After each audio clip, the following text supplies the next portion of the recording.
कहाँ से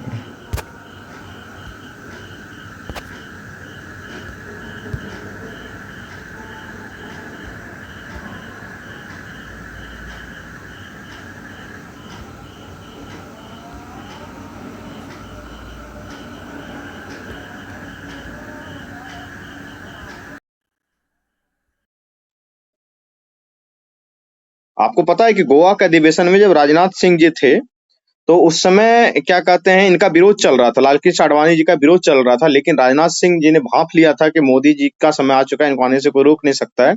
इसलिए उन्होंने क्या किया था कि इनके लाल कृष्ण आडवाणी जी का थोड़ा सा विरोध रहने के बावजूद भी उन्होंने उनको जो है कि भारत वो प्रधानमंत्री के नेता के रूप में घोषित कर दिया था कि नहीं, अब इनके ही नेतृत्व में हम लोग चुनाव लड़ेंगे। ये बात हम 2012 का कर रहे हैं, जब गोवा का अधिवेशन उनका चल रहा था, बीजेपी का, उस समय की बात है। उसी तरीके का हाल कुछ गांधी जी के साथ रहा होगा कि जब उनका ये अधिवेशन में पास हो जाता है ये मैटर कि अब जो है कि नागपुर अधिवेशन में कि असहयोग आंदोलन का नेतृत्व गांधी जी ही करेंगे। ठीक है, ऐसा क्यों हुआ? सबसे पहले समझिए कि मतलब कि इस गांधी जी के अधिवेशन में, मतलब सॉरी, कांग्रेस के अधिवेशन में गांधी जी का असहयोग आंदोलन को पास करवाया गया, वो भी सर्वसम्मति से पास करवाया गया। सब लोगों ने गांधी जी के ऊपर ही विश्वास क्यों किया? आपको पता है इसके पीछे का कारण? इसके पीछे का कारण कोई बता सकते हैं? बोलना चाहते हैं तो कोई 1 मिनट बोल सकते हैं। हेलो। हाँ, बोलिए। सर, गांधी जी क्योंकि सभी जनता से व्यक्तिगत रूप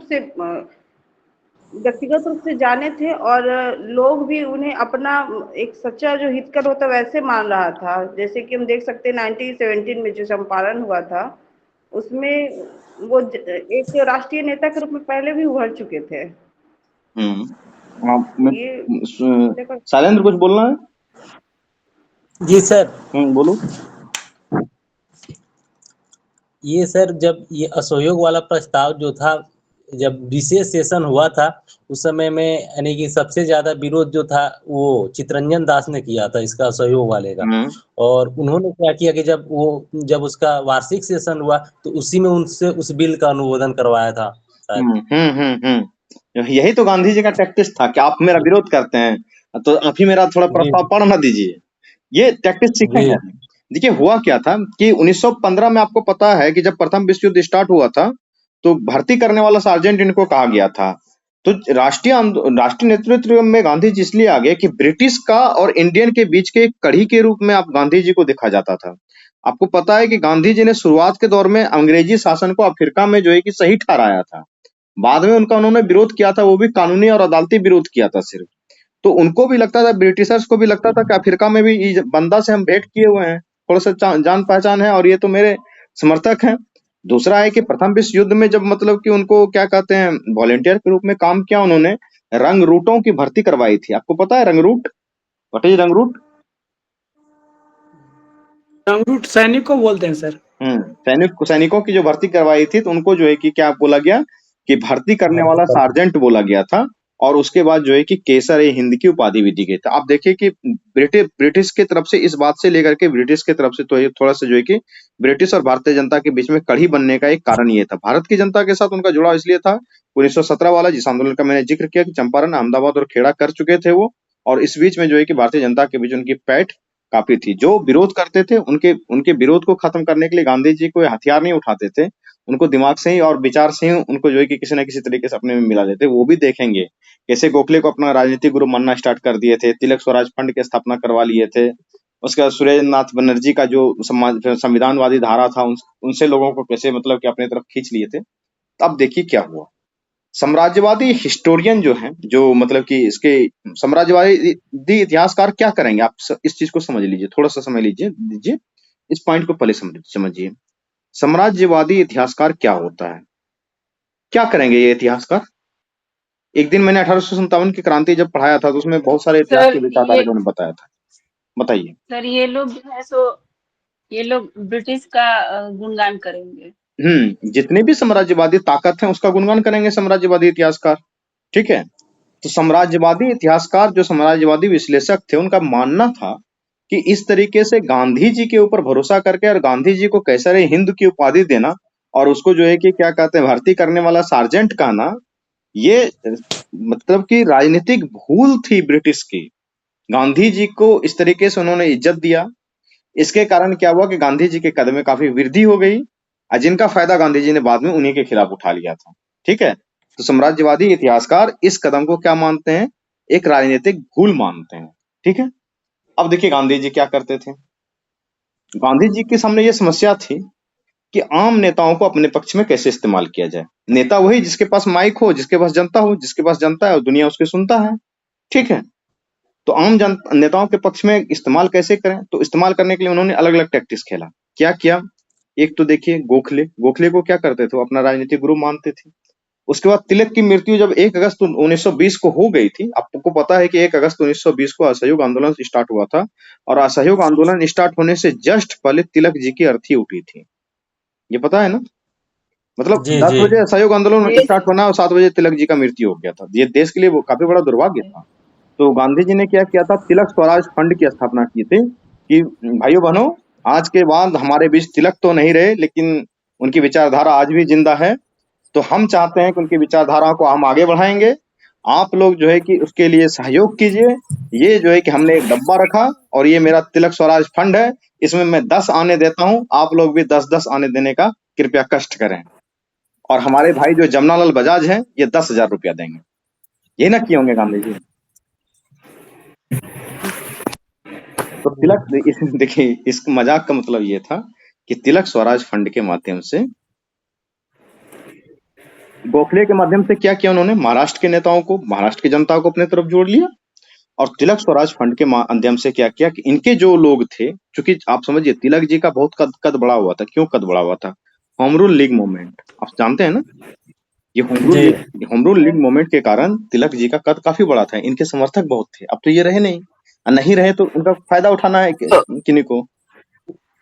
ठीक है, सर। हाँ और एक चीज ये भी था, उन्होंने एक स्टेटमेंट भी दिया था शायद ना, हम्म कि हमारे बीच से हमारा आधार चला गया, यानी कि जितने एक्टिविस्ट वो हम्म क्रांतिकारी थे उनका भी समर्थन लेने के लिए ये हम्म जब तिलक स्वराज फंड का स्थापना किए, तो उन्होंने एक्टिव जितने गर्मपंथी वाले जो थे नेता, उनका भी समर्थन लेने के लिए बोले। उनके बीच में उन्होंने भी एक स्टेटमेंट और दिया था कि हमारे बीच से हमारा आधार चला गया, तो उनका भी समर्थन तो मिल गया था हाँ, सहयोग वाले में। वो बढ़िया थे। इन सब मामलों में गांधी जी का कोई जोड़ नहीं, जैसे मोदी जी का कोई जोड़ नहीं, वैसे गांधी जी का कोई जोड़ नहीं है। जी सर। ठीक है, तो एक तो देखिए गोखले की विरासत को ले लिया, तिलक की विरासत को ले लिया, अभी देखेंगे कैसे कैसे सारे की विरासत को उन्होंने ले लिया। एक व्यक्ति जब क्या कहते हैं नेशनल लीडर बनता है, नेशनल लीडर के अंदर बहुत सारी क्वालिटी होती है, बहुत सारे तबके के लोग उससे जुड़े हुए रहते हैं। ठीक है, तो एक बार तो बोलेंगे कि अडानी अंबानी के पक्ष में काम करेंगे मोदी जी, एक बार बोलेंगे मैं गरीब का बेटा हूँ, एक बार बोलेंगे कि मुझे ना वाराणसी ने बुलाया है, ना किसी और ने बुलाया है, मेरी माँ गंगा मैया ने बुलाया है। तो गंगा वाले लोग जुड़ जाएंगे उनके साथ।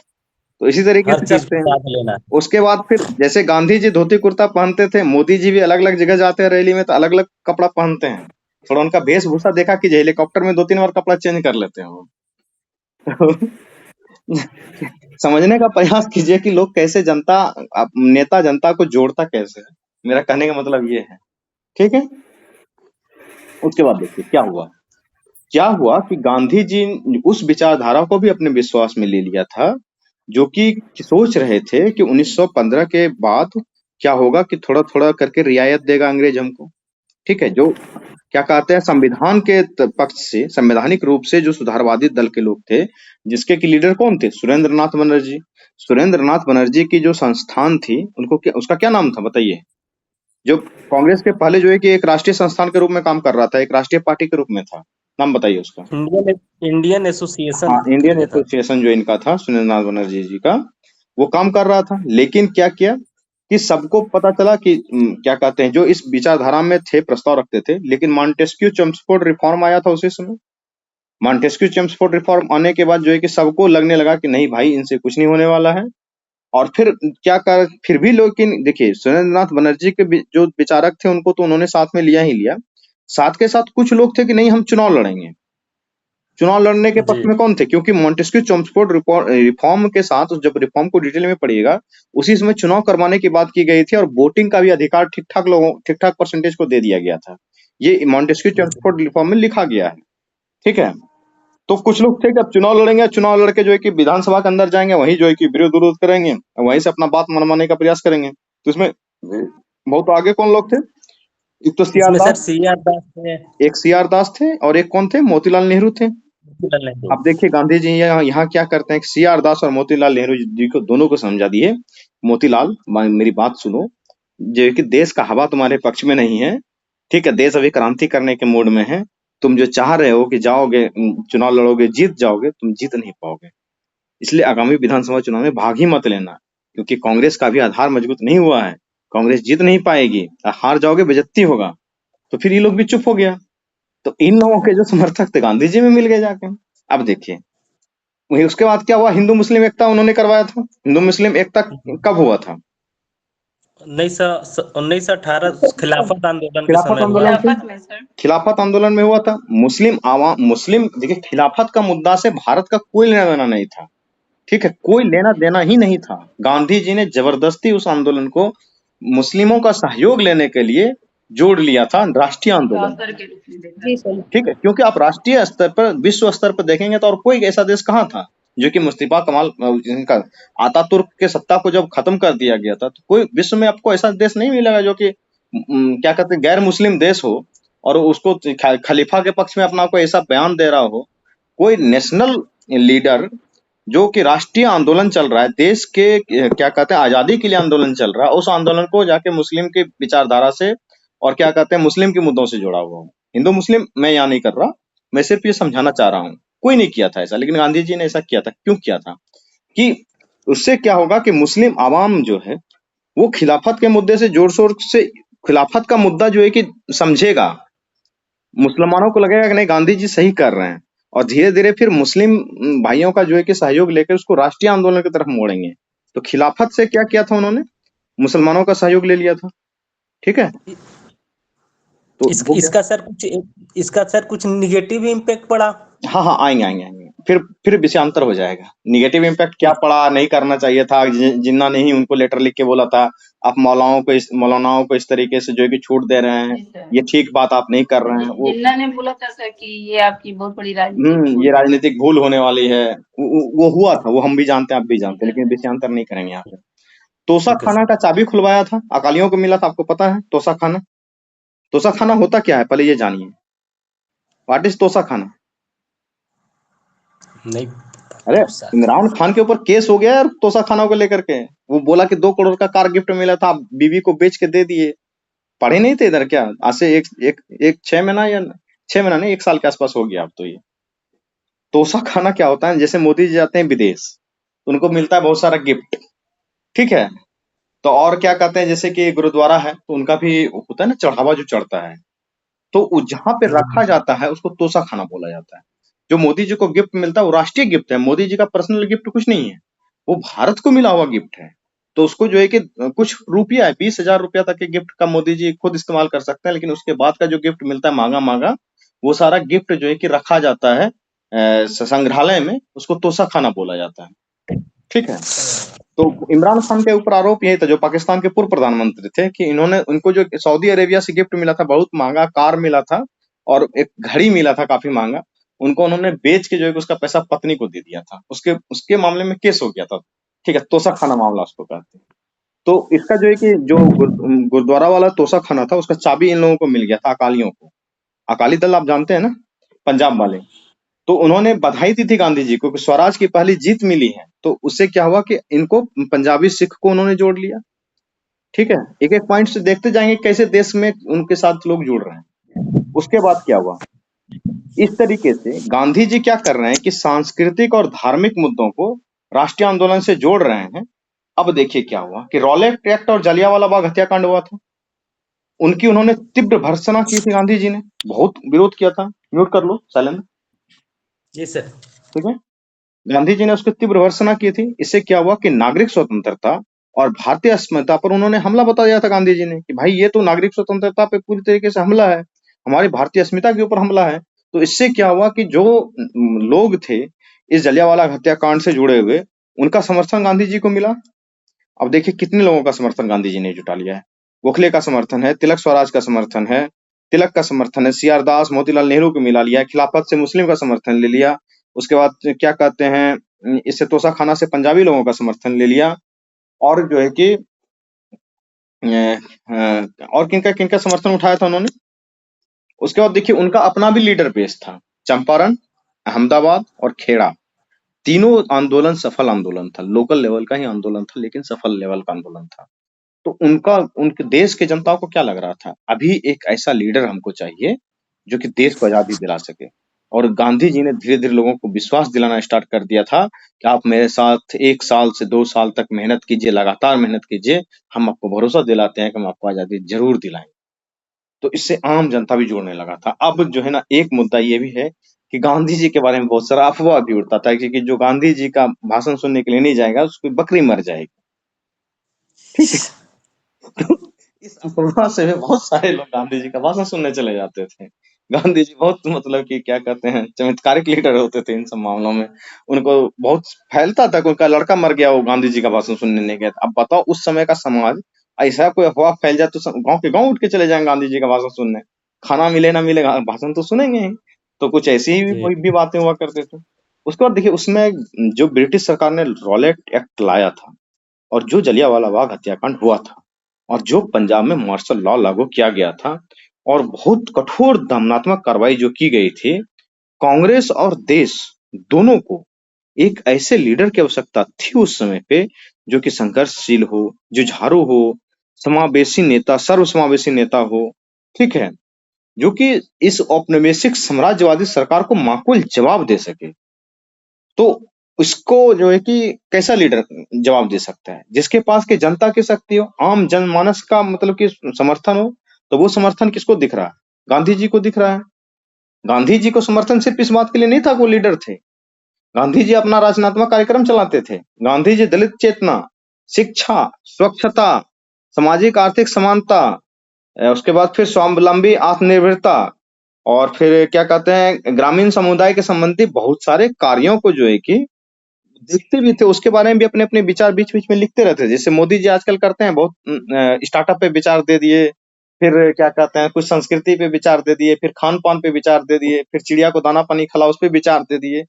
तो उसके बाद फिर परीक्षा पे चर्चा भी कर लेते हैं, और उसके बाद फिर उद्योगपतियों को भी जाके थोड़ा ज्ञान दे देते हैं, फिर साइंटिस्ट के बीच में भी जाते हैं, और फिर वो आदिवासियों के कपड़ा में भी निकलते हैं। तो इससे क्या होता है, हाँ फिर व्यायाम क्या, युवाओं के लिए, सर व्यायाम हाँ योगा हाँ दिवस योगा। है। अरे युवा से तो बेसी वो जो टीवी देखने वाले हमारे अंकल बूढ़े लोग हैं, वो लोग फैन हुए पड़े हैं। अरे मोदी जी वाह, क्या बात है। पानी में घुस जाते हैं सर द्वारिका वाले। हाँ हाँ योगा सर, कोरोना के टाइम सब बहुत प्रभावित हुए उनके योगा वाला जो है। वो वीडियो भी बीच बीच में जारी कर देते हैं। तो इससे होता क्या है ना कि वो उनका जो रिलेवेंसी है ना, वो सिर्फ पॉलिटिकल स्तर पे भी नहीं है, बल्कि सामाजिक, आर्थिक, धार्मिक। अब जाइए देखिए, वो जो जब राम मंदिर का उद्घाटन हो, चाहे कोई धार्मिक समारोह, बाप रे बाप लगे, उससे बड़ा कोई पंडित नहीं देश में हो। ऐसे मतलब वो जजमान बनते हैं। तो उससे होता क्या है कि बहुत सारी महिलाएं तो इसी में फैन हो जाते हैं, देख के देखो मोदी जी कितना बढ़िया, प्रणाम कर। तो यही करिश्मेटिक चीज जो है ना, गांधी जी के पीछे भी था। गांधी जी सिर्फ राजनीतिक लीडर थोड़ी थे, राजनीतिक अलावा भी उनको बहुत चीज आता था। बताया ना मैंने वो स्टार्टिंग सर में, बैदूत की भूमिका में भी घूमते रहते थे गांधी जी, ठीक है। आप कोई कुछ बोलना चाह रहे थे क्या? तो इससे क्या हुआ, अब देखिए गांधी जी वो इन सारे धार्मिक, आर्थिक, राजनीतिक, सांस्कृतिक जैसे सभी मुद्दों को जोड़कर, कुछ लोग उनका, हमको इस क्वेश्चन में क्रिटिकली एनालाइज भी लिखा हुआ है। एक तो हम लोगों ने जो है कि प्रतिष्ठित राष्ट्रनायक का जो है कि उदय के उत्तरदायी कारकों को हम लोगों ने समझ लिया कि किस तरीके से वो क्या कहते हैं, एक नेशनल लीडर के रूप में उनका उदय हुआ था, उनका जो राइज हुआ था, ये चीज तो हम लोगों ने समझ लिया। क्वेश्चन का एक पक्ष ये भी था कि इसका आलोचनात्मक परीक्षण कीजिए कि क्या गांधी जी गलत तरीके से उदय हो रहे थे, इसको भी देख लेते हैं। आलोचनात्मक परीक्षण है, इसको भी कवर करना है क्वेश्चन में, ठीक है, समझिए इसको। फिर क्या हुआ, बहुत सारे लोग जो है कि कुछ एक विद्वान जो है, बहुत सारे लोग तो नहीं, बहुत उनकी संख्या बहुत नगण्य है, जो मानते हैं कि गांधी जी जो है कि असहयोग आंदोलन के क्रम में गांधी जी ने धार्मिक, आर्थिक, राजनीतिक और सांस्कृतिक जैसे सभी मुद्दों को जोड़ने का प्रयास किया, और अपनी राजनीतिक चाल चली थी, और नेतृत्व हथियाने का जो है कि उन्होंने तिगड़म रचने का प्रयास किया गया था। लेकिन हम लोग इस बात को अगर गहराई से देखेंगे तो उन्होंने कोई तिगड़म नहीं रचा था, तो उनके पास कोई दूसरा तरीका नहीं था उस समय जो है कि देश की जनता को जोड़ने का।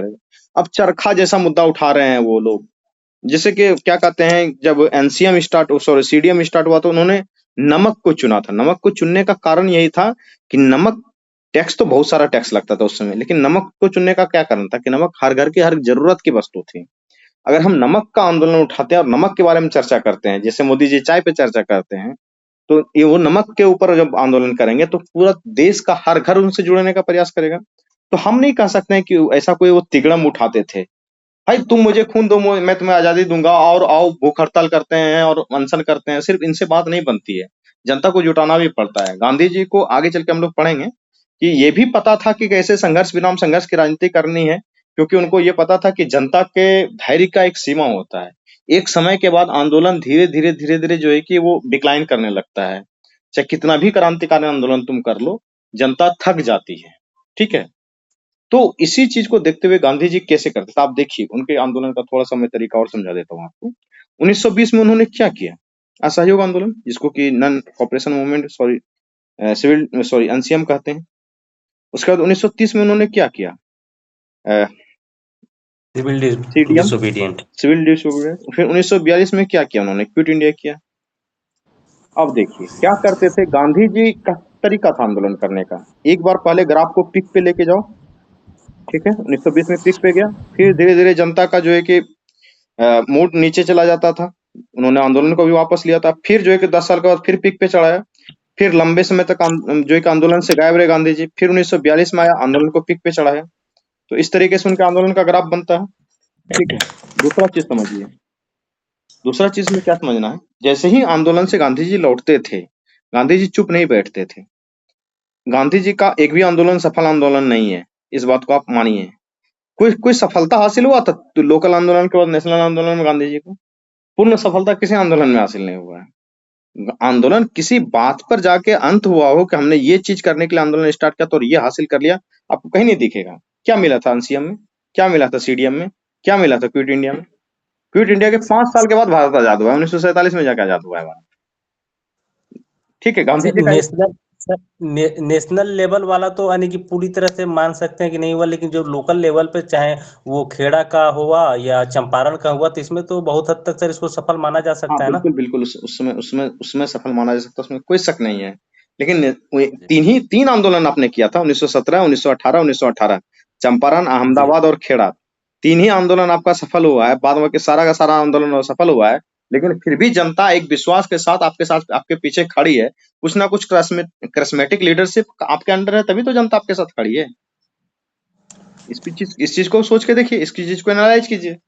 तो गांधी जी क्या नहीं करते सर, उस समय एक ये तो इस तरह के लीडर तो उभरे हुए थे, और जनता का वो जो साउथ अफ्रीका में जो उनका पीछे का बैकग्राउंड था, वो उसको देख करके जनता बिलीव कर रही थी कि नहीं शायद ये कुछ हम हमारे जिंदगी में जीवन में चेंज ला सकता है। एक बात ऐसा कुछ बताइए कि आप 10th पास कर गए, 12th पास कर गया, जिंदगी में एक भी कंपटीशन आपसे निकले नहीं, आप पिताजी सिर्फ पैसा देते रहे पीछे से कि लड़का मेरा कुछ करेगा, काहे कि मैट्रिक में बबुआ जो कि फर्स्ट डिवीजन लाया था, इंटर भी फर्स्ट डिवीजन पास किया था, तो कहीं चलेगा क्या?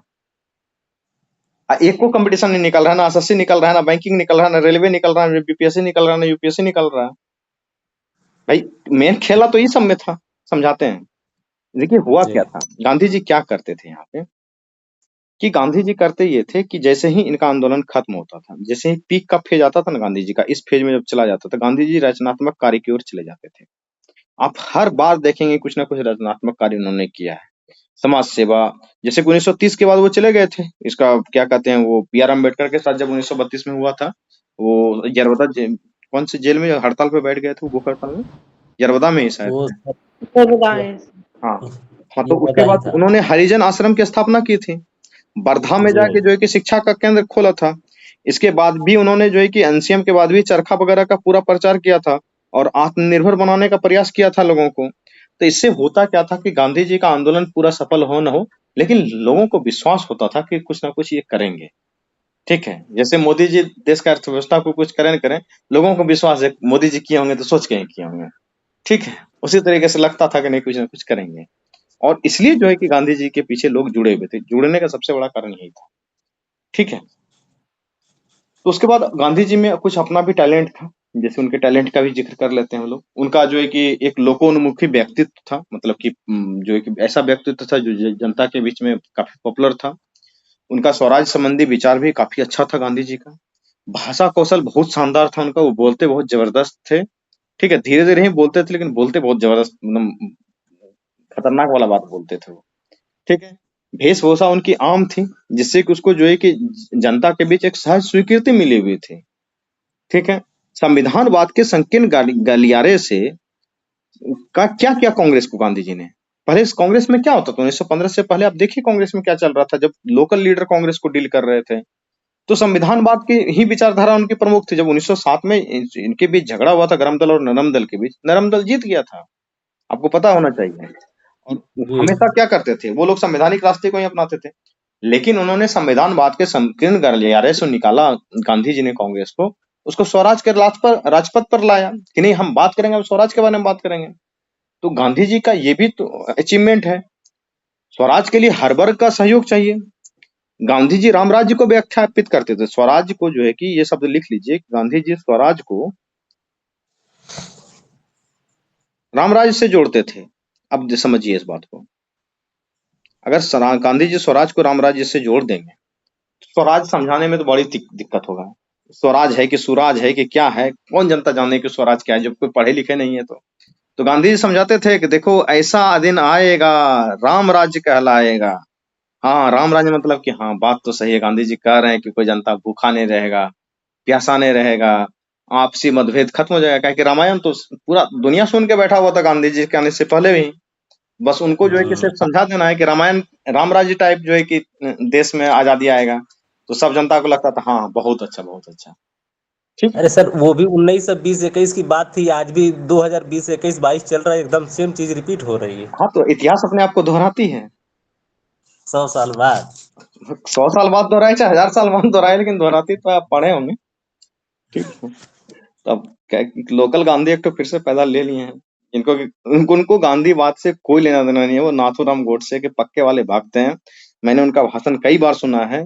उनको कानून वगैरह पे या फिर संविधान के ऊपर बहुत आस्था नहीं है, ये बात आप जान लीजिए। जिस तरीके जी के लीडर है ना ये, मैंने उनका भाषण बहुत गौर गौर से सुना है, क्योंकि पढ़ाने के दरमियान, करंट अफेयर पढ़ाने के दरमियान भाषण सुनना पड़ता है उनका। काफी प्रतिभाशील व्यक्ति हैं, नो डाउट, बोलते अच्छा है, जी लीड अच्छा करते हैं, ये सब स्किल है उनके पास, मेहनती हैं, ठीक है, बहुत अच्छा बात है। लेकिन अगर आपके विचारधारा के अंदर में ही कुछ फॉल्ट हो तो दिक्कत है।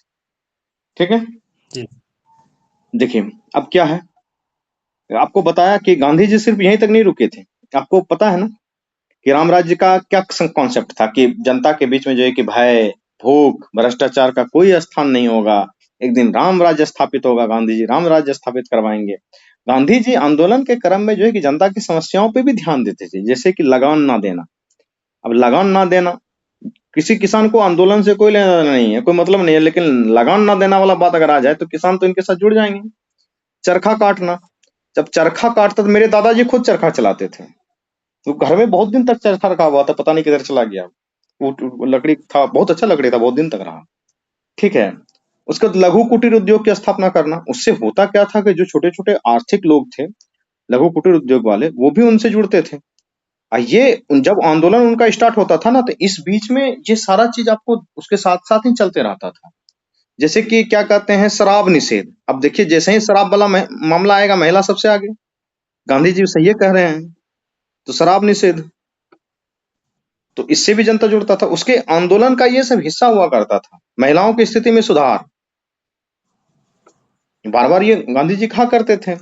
सांप्रदायिक एकता का होना, ये भी बोलते थे गांधी जी, बार बार ये चीज बहुत जोर दिया है उन्होंने, क्योंकि सांप्रदायिक दंगे हुआ करते थे। बिहार में काफी सांप्रदायिक दंगे हुए उस दरमियान। अस्पृश्यता उन्मूलन, ये अनटचेबिलिटी वाला जो मामला था, अब इससे भी जो है कि बहुत लोग जुड़ जाते थे गांधी जी के पास। अब देखिए, इसको मैं समझाता हूँ आम भाषा में। जब किसान आंदोलन हो रहा था, पहली बार जो किसान आंदोलन हो रहा था, जिसमें राकेश टिकैत जो है कि एक लीडर के रूप में उभरे थे, आप उस आंदोलन के देखिए, उस आंदोलन को समझिएगा। वो आंदोलन करीब करीब 1 साल के आसपास चल गया था। और वो आंदोलन चलने के पीछे कारण क्या था कि काफी जो सिख पद्धति है, जो सिखिज्म है, किस तरीके से खाना खिलाते हैं लोग, किस तरीके से जो है कि सिख लोग एक दूसरे से मिलजुल के रहते हैं, इन चीजों को देखने में काफी लोगों का इंटरेस्ट था। पहली बार कोई सिख समुदाय के चीज सामने आए थे कि कैसे लंगर लगता है, कैसे पंगत बढ़ता है, कैसे पंगत और संगत का सिस्टम है कि सब लोग साथ में खाते हैं, पंगत बांटा जाता है, और कितना सिख समुदाय मजबूत है जो कि इतना दिन तक आंदोलन चल रहा है, उसमें फंडिंग हो रही है, वो अपना अखबार निकाल रहे हैं, उसके बाद उसकी अपनी लॉन्ड्री चल रही है, वो जो श्रीवल अकाली तख्त वाला जो यहाँ गुरुद्वारा कमेटी था इनका, जो दिल्ली वाला था, वो काफी फंडिंग किया था उसमें।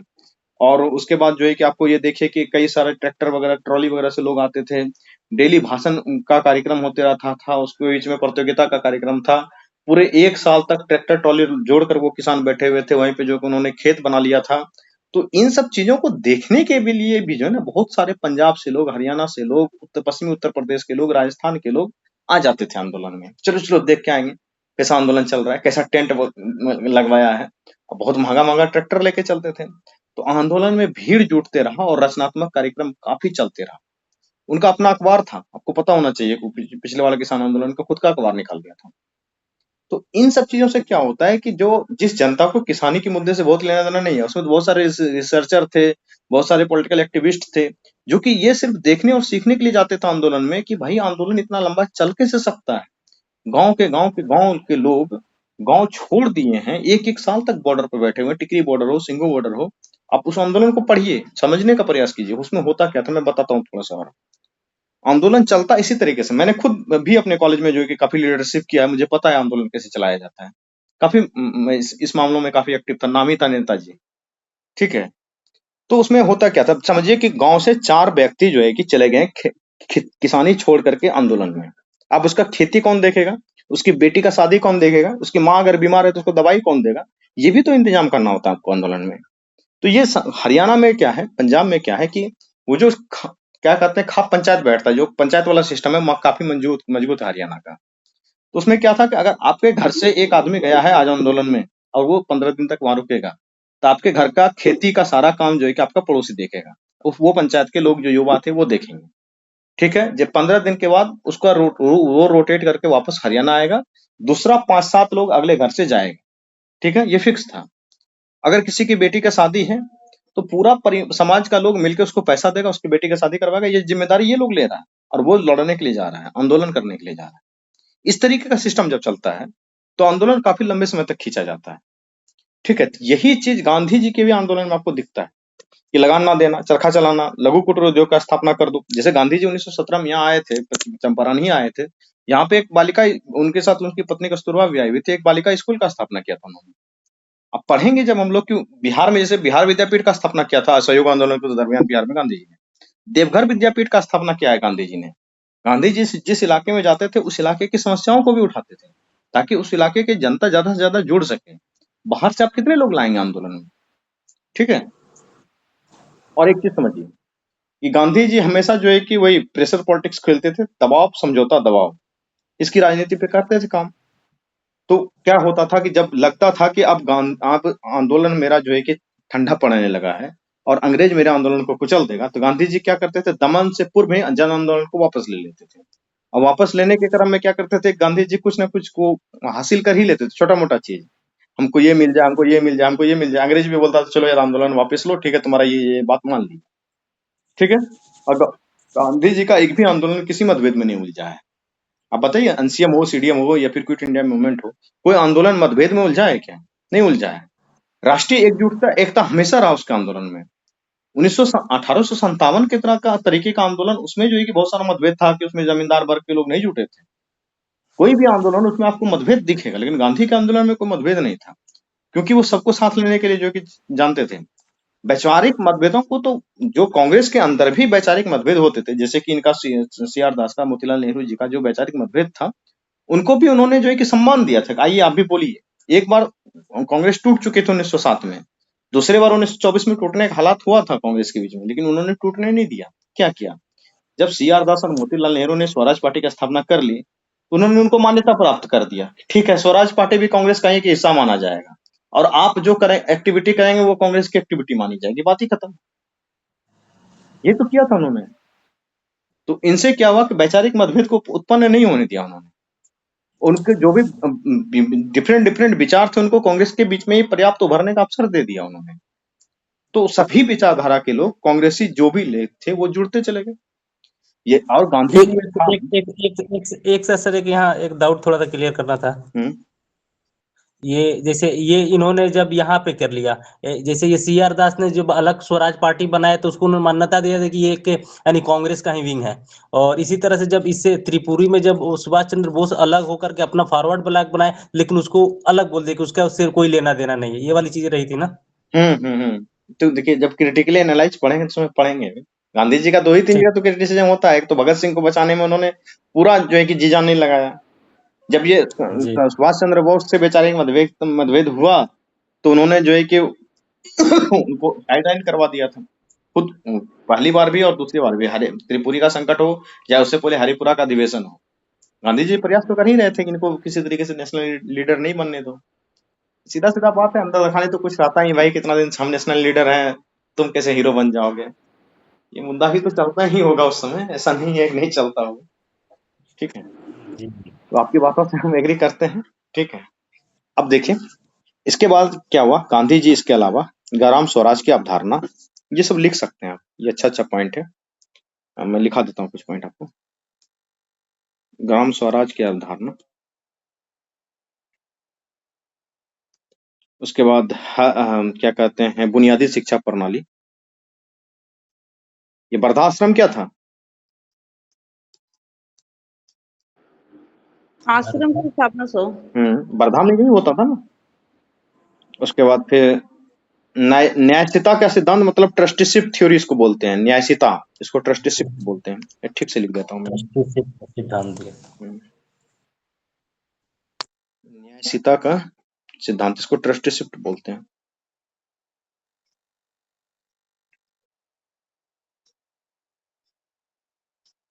ट्रस्टीशिप का थ्योरी बोलते हैं। और क्या था? सर्वोदय दर्शन का था ना।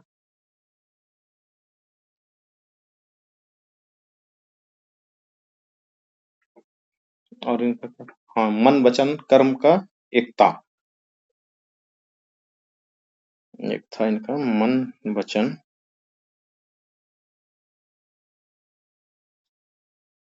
कर्म के एकत्व का सिद्धांत, मतलब कोई भी काम करना है तो मन वचन और कर्म पूरा लगाना है उसमें।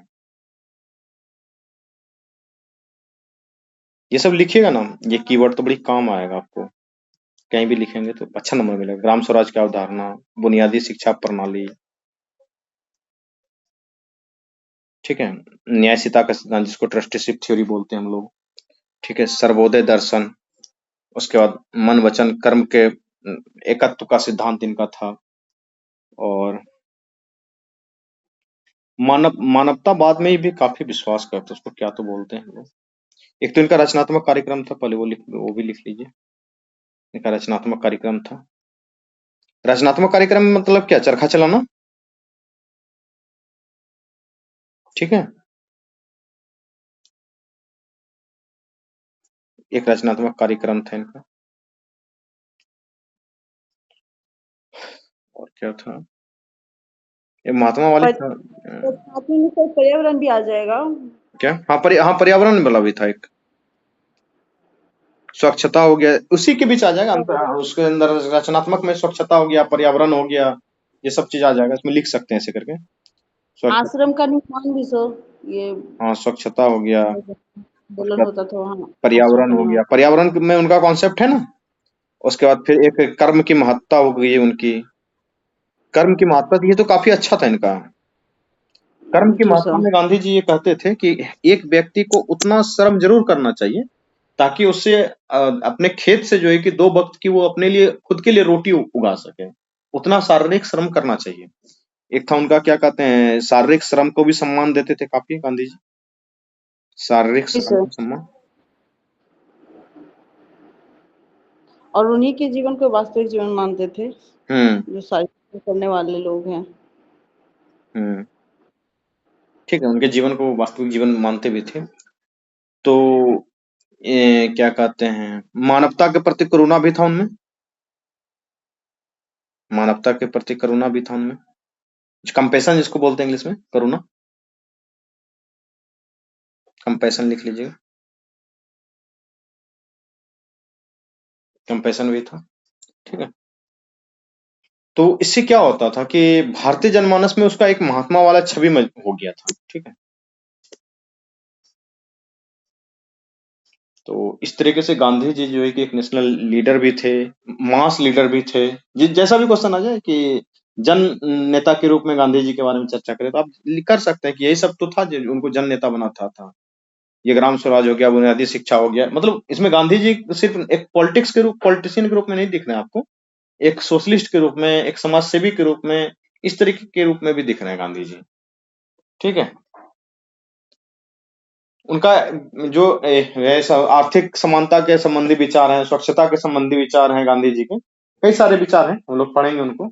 तो कल प्रयास करेंगे उनके अलग अलग विचारों को पढ़ा दें।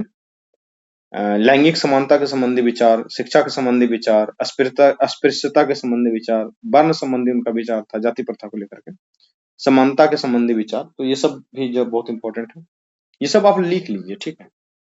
ये काम आएगा आपको।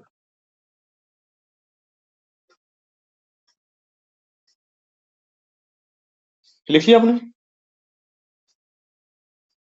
नहीं सर, लिख रहे हैं। लिख लिया। उसके बाद जो है कि देश आजाद होने वाला है, सारे लोग अपने अपने आजादी में कौन सा कपड़ा पहनेंगे इस बात में बिजी थे। सारे लोग इस बात में बिजी थे कि कल हम कौन सा भाषण देंगे जो कि अगले 100 साल तक हमारे भारत के इतिहास में जो है कि मेरा नाम छप जाएगा। गांधी जी उसमें नौवा खली में थे। गांधी इसको कहते हैं। गांधी के पास जब आते हैं ये चक्रवर्ती राजगोपालाचारी साहब जो प्रोफेसर हुआ करते थे, जब उन्होंने जो राजेंद्र प्रसाद थे, जब चंपारण गए थे गांधी जी, वहां पे उन्होंने सबको जनता के बीच में बिठाया। ये लोग इतने बड़े बड़े अपने आप को वकील समझा करते थे और इतने बड़े बड़े प्रोफेसर हुआ करते थे, प्रकांड विद्वान माना करते थे, जनता से उनका कोई कनेक्ट ही नहीं था। राजेंद्र प्रसाद को बोला गया कि आप जाइए किचन में आलू छिलिए। जब चक्रवर्ती राजगोपाल साहब वो प्रोफेसर बन के आए थे, बोला बापू मेरे लिए कुछ काम दीजिए, क्या करें आपके लिए। बोला कस्तूरबा जो है कि किचन में काम कर रहे हैं, जाओ चटनी पीस दो। भाई उनका दिमाग खराब है, बुड्ढा पगला गया है क्या। लेकिन यही था कि जब तक आप जनता के बीच जाएंगे नहीं, जनता से जुड़ेंगे नहीं, जनता से कनेक्ट होगा नहीं, तो आप जनता को समझेंगे कैसे। और जब जनता को समझेंगे नहीं तो आप देश को आजाद कैसे दिलाएंगे। अपने भाषण उषण से आजादी नहीं मिलने वाला है। जब तक जनता का सहयोग नहीं मिलेगा आजादी नहीं आने वाली है। तो आप उस गांधी को समझिए। गांधी जी ही एक ऐसे व्यक्ति थे जो पाकिस्तान के विभाजन का अंतिम समय तक उन्होंने विरोध किया था कि नहीं, हम स्वतंत्रता थोड़ा देर से लेंगे, हम मंजूर है, लेकिन हम ये विभाजित भारत नहीं ले सकते हैं। आप उसके विचार को बहुत हल्के में नहीं ले सकते गांधी जी। गांधी काफी मतलब कि दूरदृष्टि वाले नेता थे। हिंदू मुस्लिम एकता करा लेना उस समय पे कम बड़ी बात नहीं होती थी। क्रिटिसिज्म बहुत होता है, गांधी जी ने इनको ये दिया, उनको वो दिया, लेकिन गांधी गांधी क्या जरूरत था नोवाक ले जाने का। उनको भी तो चाहिए था कि जब देश आजाद हो रहा है, गांधी जी नहीं है दिल्ली में, आप सोच सकिए उससे बड़ा कोई त्याग होता है। कौन, हर बच्चा बच्चा उस समय भी जानता था गांधी ने देश को आजादी दिलाई है, और गांधी जी ही नहीं है उस बीच में। मतलब ये तो वही बात हो गई ना कि शपथ ग्रहण समारोह चल रहा है, प्रधानमंत्री बनना है मोदी जी को, लेकिन मोदी जी किसी मतलब की राष्ट्रीय आपदा आ गई है तो उसमें जो है कि वहां पे जाके काम कर रहे हैं। वो प्रधानमंत्री के शपथ ग्रहण समारोह से बहुत जो है कि लगाव नहीं रख रहे हैं। उस लेवल का नेता नहीं मिलेगा। आप आज के नेता के समय कंपेयर करके देखिए। दूसरी बात जो सर सर हाँ एक डाउट सर और दिमाग में आ रही है, उसको थोड़ा पूछो। चाहिए था। ये जब ये नोआखली में थे, जब दंगा जब वहां पे चल रहा था, तो पूरा एडमिनिस्ट्रेशन उसको फेल था, यानी कि उसको यानी कि दबाने में, ये करने में। तब इन्होंने वहां पे कंट्रोल किया था। तो लॉर्ड माउंटबेटन ने जब इनको वन मैन बाउंड्री फोर्स बोला था, तो उसी के रिगार्डिंग बोला था या किसी दूसरे यानी कि इवेंट के रिगार्डिंग बोला था? देखिए कई सारे इवेंट तो पहले भी गांधी से जुड़े हुए थे, लेकिन होता है ना कि हम आपको कोई उपाधि देने वाले हैं तो उससे पीछे ऐसा नहीं रहता कि कोई एक काम किया और आपको वो उपाधि मिल गई।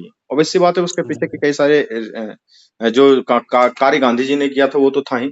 साथ के साथ जब पूरी प्रशासन फैल हो जाती है, आप मतलब इस भारत का कल्पना मत कीजिए, व्हाट्सएप पे तुरंत मैसेज आ रहा है और वो श्वेता सिंह और क्या अंजना कश्यप आज तक पे आके चिल्ला के बोल रहे हैं गांधी जी ने ये कर दिया। इस भारत को जी दिमाग में मत लाइए। वो भारत जी है जहां की न्यूज़पेपर भी नहीं है, कोई कम्युनिकेशन का साधन नहीं है, जाने आने का कोई ट्रांसपोर्टेशन का कोई ठीक का साधन नहीं है, जनता पढ़ी लिखी है ही नहीं। ठीक है, उसके बाद भी गांधी जी के बातों को हर कोई मानता है। हिंदू भी मान रहा है, मुसलमान भी मान रहा है। हिंदू को लग रहा है कि आधा मुसलमान है गांधी, और मुस्लिम को लग रहा है आधा हिंदू है गांधी। मतलब कंट्रोवर्सी देखिए उनके जीवन का। और उसके बाद भी दोनों उनके पक्षों को बात को मानता है। इस लेवल का त्याग, गांधी जी के इस त्याग के कारण उनके जो तीनों चारों लड़के थे, वो लिखते हैं कि मतलब कि परिवार के ऊपर उन्होंने ध्यान नहीं दे पाए। और उनका एक लड़का तो क्या कहते हैं बाद में उनसे बड़ा अनबन हो गया था। तो ये डेडिकेशन होता है देश को आजाद कराने के लिए, ऐसे कोई राष्ट्रपिता नहीं बन जाता है। मजाक थोड़े है। गांधी जी को मार देना बहुत आसान था नाथूराम गोडसे के लिए, लेकिन उन्होंने कहा था ना कि गांधी को तुम मार सकते हो, गांधीवाद को नहीं। अब देख ना लीजिए, चाहे कोई दल का नेता हो, कांग्रेस आए चाहे बीजेपी आए चाहे और कोई आए, करके दिखाए विरोध गांधी का, कोई है हिम्मत किसी में? जितना पूजना है पूज लो नाथूराम को, मोदी जी को जितना पूजना है पूज ले, किन्हीं को पूज ले। गांधी जी के सामने जब जाओगे तो सर झुकाना ही पड़ेगा। युवा में अगर किसी का प्रतिमा लगा है तो गांधी जी का लगा है, उन्हीं के फोटो से। हाँ, वो अपने देश का परिचय भी देते हैं कि मैं गांधी के देश से आया हूँ। भाई ये डेडिकेशन भी तो होना चाहिए। तो कल पढ़ेंगे इसको, बहुत इंटरेस्टिंग टॉपिक है गांधी जी के बारे में। वैसे भी मैं काफी पढ़ते रहता हूँ, बहुत मजा आता है पढ़ने में। आप लोग भी पढ़ रहे हैं, सीखिए समझिए, ठीक है। हर देश के प्रेसिडेंट लोग सर इनको अपना आइडल लगभग यानी कि मान चुके हैं। ओबामा जैसे लोग जो इतना इंटीरियर से उठ करके आया, वो एकदम मानता है अपने आप को। वही चीज है ना, इसीलिए ठीक है, तब चलते हैं। Good night. ऐसा कैरेक्टर देखने को नहीं मिला, बहुत मजा आ जाता है पढ़ने में। उनका वो मूवी है ना, किनका, वो जिनको ऑस्कर के लिए नामित हुआ था, वो मूवी वो काफी अच्छा है, देखिए, गांधी जी के ऊपर बना हुआ है। अच्छा, गांधी करके मूवी है। वो डायरेक्टर का मैं नाम भूल रहा हूँ, वो कोई विदेशी डायरेक्टर है, यहाँ के नहीं है। उसमें देखिए, बहुत अच्छा लगेगा देखने में वो मूवी भी, ठीक है। ठीक है।